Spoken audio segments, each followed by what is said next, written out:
जी हाँ दोस्तों, मैं आसिफ खान आपका दोस्त एक बार फिर से लेके आया हूँ ईटेक कंप्यूटर एजुकेशन की क्लासेस में एक डबल एंट्री सिस्टम। जो रिसेंट वीडियोस जो थी हमारी, हम उसमें डबल एंट्री सिस्टम नहीं बताया हमने हमने जर्नल एंट्री का सिस्टम बताया था, जिसमें हम सिंगल बाय सिंगल एंट्री हमने करके देखी थी। वो आपने भी देखी होंगी। ये सारी एंट्री हमने वन बाय वन करके इस तरीके से बनाई भी थी और देखी भी थी। इस बारी थोड़ा सा मैटर अलग है।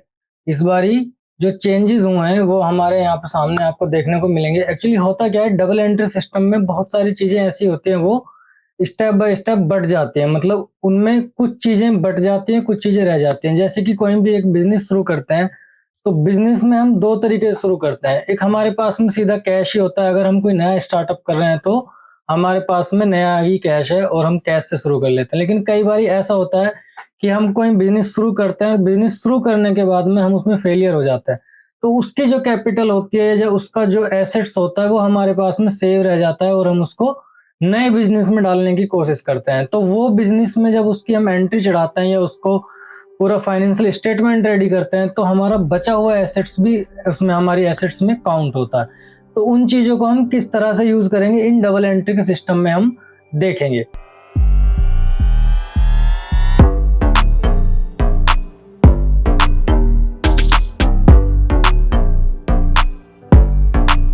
तो डबल एंट्री सिस्टम का मतलब मैं आपको बता चुका हूँ। अब यहाँ पे आप देखिएगा, जैसे कि एक नया बिजनेस स्टार्ट करता है एक बंदा, उसमें नाम रख दिया। नाम कोई भी हो सकता है, XYZ, नाम कोई एक सब्जेक्ट नहीं है। यहाँ पे मेन सब्जेक्ट है स्टार्ट बिजनेस। मतलब बिजनेस को स्टार्ट अगर हम कर रहे हैं तो वो किस तरीके से कर रहे हैं। जैसे एक बिजनेस स्टार्ट हो रहा है, इससे 15,000 का माल है, उसके पास में 50,000 रुपये कैश है और फर्नीचर रखा हुआ है 4500 रुपये का पुराना। तो इस एंट्री को हम, ये तीन अमाउंट होगी। अब इस तीन अमाउंट को किस तरह से बनाएंगे। अगर सिंगल अमाउंट होती तो हम उसके सीधा सीधा cash account debit to capital में बना देते। लेकिन यहाँ पे तीन अमाउंट हो चुकी है, तीन पर्टिकुलर आइटम हो चुके हैं। तो इनको कैसे बनाना है वो हम यहाँ पे आज देखेंगे। तो सबसे पहले क्या है कि हमारा कैश जो है वो कितने रुपए का है, वो 50,000 रुपए का है। वो हमने यहाँ पे दिख जाएगा। और जब हम नेक्स्ट करेंगे तो ये चीज का हमें ध्यान देना होगा कि हमारा कैश इतना है, गुड्स इतना है, फर्नीचर इतना है। तो हम इनको क्या करेंगे कि इनको एक ही पर्टिकुलर लाइन में लिख लेंगे। कैश हुआ हमारा इतना, ये आ गया। गुड्स हुआ हमारा इतना, वो यहाँ आ गया। बचा फर्नीचर, वो हमारा यहाँ आ गया। तो ये तीनों चीजें क्या हुई हमारी, ये सारा का सारा हमारे पास में मटेरियल हो गया, एसेट्स हो गया या कैपिटल। अब ये टोटल कैपिटल जो होती है, इनको आप प्लस कर लो। ये सारी, जैसे हमारे 50,000, 15,000, ये 4500, ये सारा का सारा प्लस करने के बाद में ये इतने रुपए की जो हुआ हमारा, ये क्या हुआ, ये कैपिटल बन गया। ये जो एंट्री है, मैं आपको इसी तरीके से एंट्री और भी जैसे मिलेंगी मेरे पास में, वो मैं आपको वन बाय वन आज मैं 3-4 एंट्री ही बताऊंगा ताकि आप इनको अच्छे से समझ सके। अगर एंट्रीज में किसी भी तरह की कोई प्रॉब्लम आती है तो आप हमारे चैनल पर नीचे कमेंट्स बॉक्स में बता सकते हैं या हमको डायरेक्टली भी कॉन्टेक्ट कर सकते हैं, नो प्रॉब्लम। ठीक है, फिर नेक्स्ट एंट्री में अगर हम चले तो यहाँ पे आप देखिएगा एक एंट्री आती है गुड्स की। कई बार ऐसा होता है कि हम मार्केट में कुछ चीजें परचेज करने जाते हैं, माल परचेज करने जाते हैं, और आप जानते भी हैं कि अगर मार्केट में आप सामान लेने जाएंगे या गुड्स लेने जाएंगे तो ऐसा नहीं होता कि हमारे पास में हमेशा कैश अवेलेबल हो। ऐसा भी होता है कि आप लेने कुछ गए और आपको समझ में कुछ और आ गया और आपके जेब में पैसे कम पड़ गए, आपने वो उधार भी किया। तो इस चीज को देखते हुए कई बार ऐसी एंट्री आ जाती है कि हम मार्केट में गए तो हमने कुछ माल कैश उठाया, कुछ माल उधार ले लिया। अब दो चीजें फंस गई। अब अगर हम नाम से उठाते हैं तो सीधी सी बात है, या तो उधार है या नगद है। लेकिन हम नगद भी ले रहे हैं और उधार भी ले रहे हैं, तो उसकी एंट्री कैसे बनाएंगे। यहाँ पे आप देख सकते हैं एंट्री है purchase goods from Shyam with cash. मतलब 80,000 रुपए का तो नगद खरीदा और 45,000 का उधार खरीदा। किसने खरीदा? श्याम ने खरीदा। तो ये बात तो क्लियर है कि नाम है तो उधार भी है।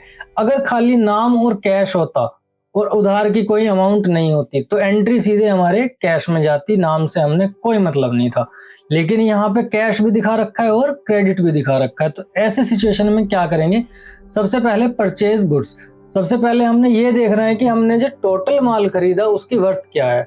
हमने क्या किया कि परचेज गुड्स, परचेज अकाउंट में हमने 80,000 ये और 45,000 ये, 1,25,000 रुपए का हमने माल खरीदा। ये बिल्कुल क्लियर है। फिर नेक्स्ट पे आ जाते हैं श्याम। तो श्याम का मतलब है उधार। अगर कोई भी एंट्री नाम से और कैश से है तो सबसे पहले उसमें उधार की एंट्री हम यहाँ दे सकते हैं। ये 45,000 है, श्याम से कनेक्टेड है, तो हमने 45,000 रुपये का जो उधार सामान है वो यहाँ पे लिख दिया। अब नेक्स्ट में आ जाते हैं कैश। अब जो नगद दिया था वो यहाँ पे आ गया, तो जाने वाली वस्तु तो हमारे पास में कैश है ना, यहाँ भी श्याम ले रहा है, हम श्याम से माल खरीद रहे हैं, श्याम देने वाला हो गया यहाँ पे, और कैश भी हमारे पास से ही जा रहा है। तो हम इन चीज़ों को तीनों को यहाँ लिख देंगे और अब इनका टोटल करके देखेंगे तो ये आ जाएगा। इस चीज़ का हमेशा ख्याल रखना है कि हमारा डेबिट अकाउंट और क्रेडिट अकाउंट हमेशा इक्वल होना चाहिए। फिर आप नेक्स्ट चलिएगा। अब हमने जो माल खरीदा था, शाम से खरीदा था, तो अब हमने शाम को पेमेंट करनी है। अब शाम को अगर हम पेमेंट करेंगे तो श्याम ने हमें 5,000 रुपये का डिस्काउंट दिया। इस डिस्काउंट वाली एंट्री में बहुत सारे लोग कंफ्यूज हो जाते हैं। ऐसा नहीं है कि ये अकाउंटिंग या ये टैली जो है जो हम करा रहे हैं ये सिर्फ और सिर्फ टैली वालों के लिए ही है, ऐसा नहीं है। ये डबल एंट्री सिस्टम ये 11th क्लास में सिखा दिया जाता है कॉमर्स वाले स्टूडेंट्स को, और अगर किसी को इन चीज़ों में प्रॉब्लम आ रही है तो वो इन एंट्री को देख के समझ के इनसे अपनी अकाउंटिंग इक्वेशंस वगैरह भी सॉल्व करा सकता है। ठीक है, तो यहाँ पे आप देख रहे होंगे कि डिस्काउंट रिसीव हो रहा है 5,000 रुपये का और पेड कैश टू श्याम। अब श्याम से हमने कितना माल खरीदा था? श्याम से हमने 45,000 रुपये का माल खरीदा था, जिसमें हमें 5,000 रुपये का डिस्काउंट मिला। अब उन 5,000 रुपये के डिस्काउंट को हम कैसे डिफाइन करेंगे? अब डिस्काउंट हमें जो मिला है, डिस्काउंट रिसीव है ना, तो वो हमारा इनडायरेक्ट इनकम है। तो सबसे पहले आप ये देखो कि श्याम को हमने कितने रुपए देने थे। श्याम पाने वाला हुआ, श्याम को देने थे हमने 45,000 रुपये। आप नेक्स्ट आ जाओ। फिर कैश में देने थे, वहां पे सीधा सीधा लिखा हुआ पेड कैश टू श्याम, तो कैश में हमने इसको यहाँ पे दे दिए। लेकिन फिर आ जाता है लॉजिक एकदम डिस्काउंट रिसीव का। अब उसने हमें डिस्काउंट रिसीव दिया है 5,000 रुपये का, तो हमारे लिए वो क्या हुई? इनकम हुई। डिस्काउंट रिसीव है, ये हमारी इनकम हुई। जब इनकम हुई तो इसको क्या हुआ? अब इसका तो अगले का खर्चा हुआ ना शाम का। अब उसने 5,000 रुपये का तुम्हें डिस्काउंट दे दिया तो उसकी तरफ से वो क्या हुआ? खर्चा हो गया, लेकिन हमारी इनकम हुई। तो हमने क्या किया? इसको क्रेडिट में लिख दिया। हमने इसको क्रेडिट में लिख दिया, उसका खर्चा हुआ सो हुआ, कोई प्रॉब्लम नहीं है। अब हम इसके अमाउंट और इसके अमाउंट को आप मैच कर लो, ये दोनों बराबर हो जाएंगे। अगर ये हमारा खर्चा होता तो हम इसको यहाँ पे लिखते, लेकिन हमारी इनकम है तो हमने ये नीचे क्रेडिट में लिखा, क्योंकि हमेशा कोई भी इनकम होती है वो क्रेडिट में ही होती है। फिर नेक्स्ट, अब यहाँ आ जाता है गुड्स सेल टू अनिरुद्ध। मतलब 20,000 रुपये का माल बेचा है, किसको? अनिरुद्ध को बेचा है, और 50,000 रुपये का कैश बेचा है। मतलब टोटल जो वैल्यू है वो कितनी हुई? वो 70,000 रुपये हुई। अब नेक्स्ट एंट्री में आ जाते हैं।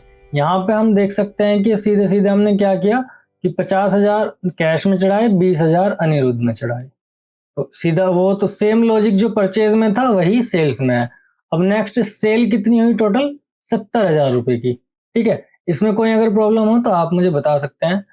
फिर नेक्स्ट एंट्री जो है हमारी, cash receive from Aniruddh 20,000 and discount allowed him 1,500 रुपये।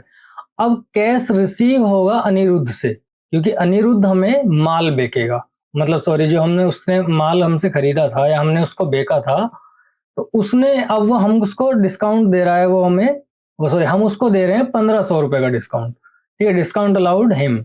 अब वो जो हमें कितनी अमाउंट वापस देगा ये आपने हमें कैलकुलेट करके बताना है। आप इस डबल एंट्री को हमारे कमेंट बॉक्स में बताइएगा, फिर हम उसको करेक्ट या इनकरेक्ट जो भी होगा वो हम बताएंगे, देख सकते हैं।